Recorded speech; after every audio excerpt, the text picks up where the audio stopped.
It's true, I'm very tired. I'm very tired. But that shouldn't matter. It doesn't matter. It shouldn't matter. It doesn't matter. The major point being is that you will be judged by history, right?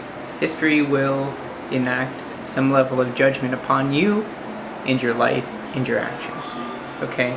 You are under observation. You are under surveillance. You are being watched by history, right? And you are being watched by your own history. This is what will judge you, not history. History in the broad sense of what happens when you are not here, right? History is all that surrounds your life, both before and after, and you are now enmeshed in it. You are now playing the game, an historical game as it is. and history will judge you, but it will judge you only upon your death, right? Because up until that point in your own personal history, you have an opportunity, you have a chance, you have the possibility, you have the open ear to explain yourself. You can still talk. You can still talk, and that's why you should keep talking right up until they slam the door of the coffin. You know, because people will misunderstand, right? That's a joke of it. Because once you're dead, it's up to other people to put the pieces of the puzzle together and try to understand it and try to and make sense of your life, right? And make sense of what you've done. And that's not proper unless you're understood. Unless you get the message across, you know, because it is about communication. That's why we are talking in general. That's why we're living. We're living to communicate, in a sense. We are not living in isolation. Somewhat. We are, but so keep talking. You have to keep talking, or else you're in a sense dying already. Because once you stop talking, you do the same thing as death. You close the same door. You close the same door of leaving it up to others to make sense of it. And that is, you hope is good, but you know is bad. So keep the mouth running. Keep the mouth moving. Keep the mouth moving, keep the mind moving, and keep yelling and spitting it out. You have no other choice. Well, you do have other choices. That's death. If you're gonna keep living, keep talking.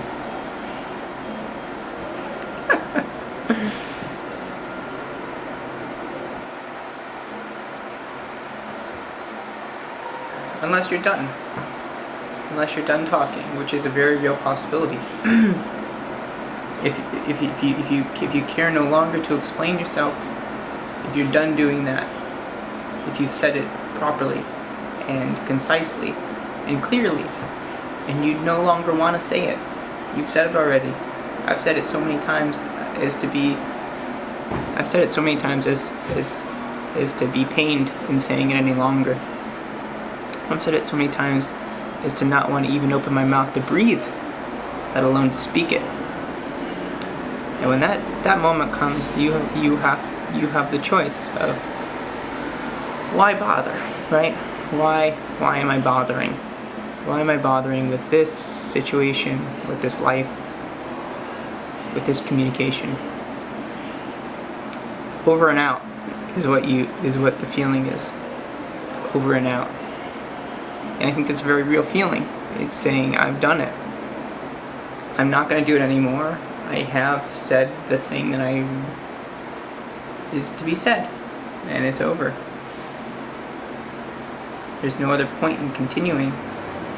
If you don't get it, you don't get it. Goodbye. I have other things to do. But no, we hang around. We hang around and make ourselves...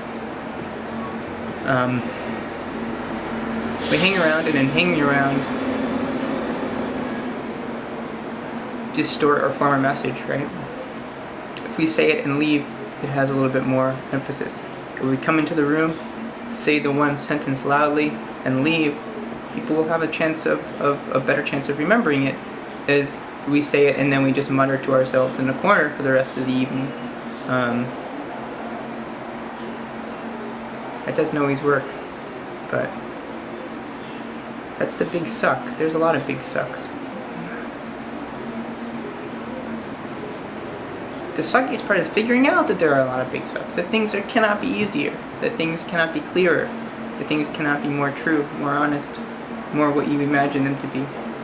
Because in your imagination they are good. But in the sloppiness of life, they are somehow less. But we keep going. We keep going against our better judgment. We keep going against our better judgment. That's the message.